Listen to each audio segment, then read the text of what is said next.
afternoon mga amigo, green tea po. Ito po yung update sa ating 10 times harvest, no. Ito yung ating kasalukuyan, yung ating mga boys, no, nag-impake. So mayroon dito na-impake na more or less nasa 5 karton na, no?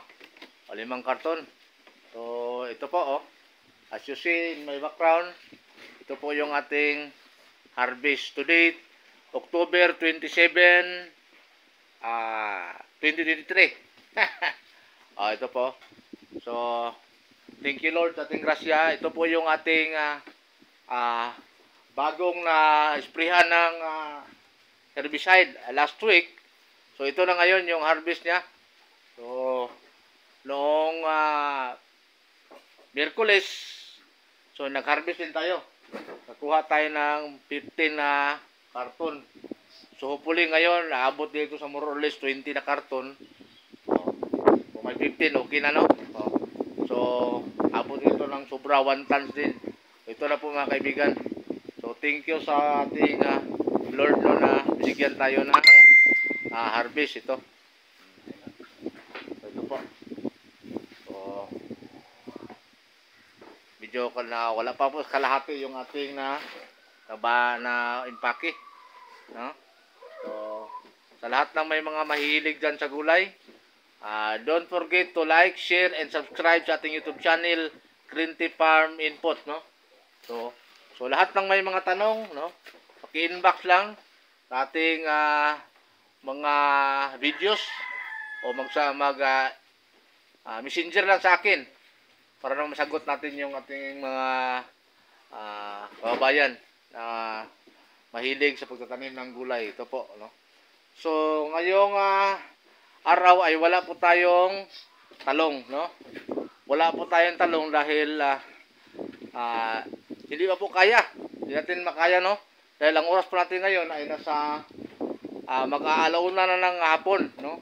So, ito po ay kasalukuyan pang nagpa-packing. So, hindi natin kaya dahil mayroon pong timeline yung ating kumukuha dito sa atin, yung mga suki natin. May timeline po na hanggang alas 4 lang po, alas 4 ng hapon, para naman po mayroon silang mga playing time pa. Pagbiyahe mula dito sa ating lugar, papunta doon sa daungan po ng barko. So, alam mo naman natin na pagdating doon sa Pantalan, marami pong mga requisitos, no, yung mga compliance bago may karga. So, kailangan na ng mahaba-haba ang playing time, no. So, hanggang 4 lang po yung ano natin. Ito po. So, ito po yung atong ito po yung mga class B na. Class B na. Yung may mga gas-gas na kasi may lumalabas na po na may gas-gas dahil po sa init, matagal na init at biglang ulan. So, meron na po siya. Bigat ng fruit fly. Hindi may iwasan yan. Ganyan talaga kapag nasa 10 bisis na yan, oh. So, ito po yung na-impake natin ngayon. Ito po yung mga class A. Ito po. So, ito na po yung class A. So, class B. Ito rin yung mga nakalimutan nung pag-harvest last time. So, magulang na po. Malapit na po maghinog. Ayan. So, yan na po kadali, oh, mag-pake. Ito po yung ating tumpok. So, last na tumpok na ito. Ito po mga kaibigan. So, sa lahat ng mga viewers natin na bago, no? So, paki-like, share, and subscribe sa ating YouTube channel, Green Tea Farm Inputs. At saka, kung may mga tanong tungkol sa pag-aalaga ng gulay, no?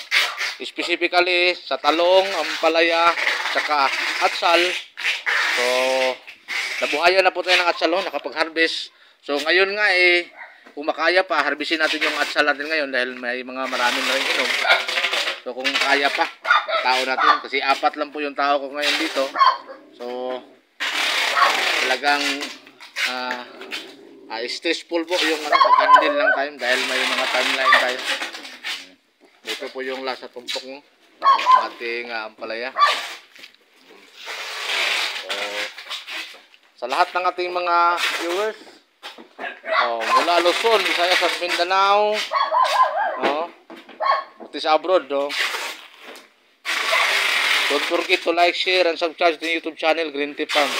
So, sa lahat na may mga tanong, tungkol sa pagpapalaki, mga insekto, fungicide, foliar, abono, mayroon na tayong mga guide, na i-upload. Pero kung sa mga bago nating mga viewers, walang problema.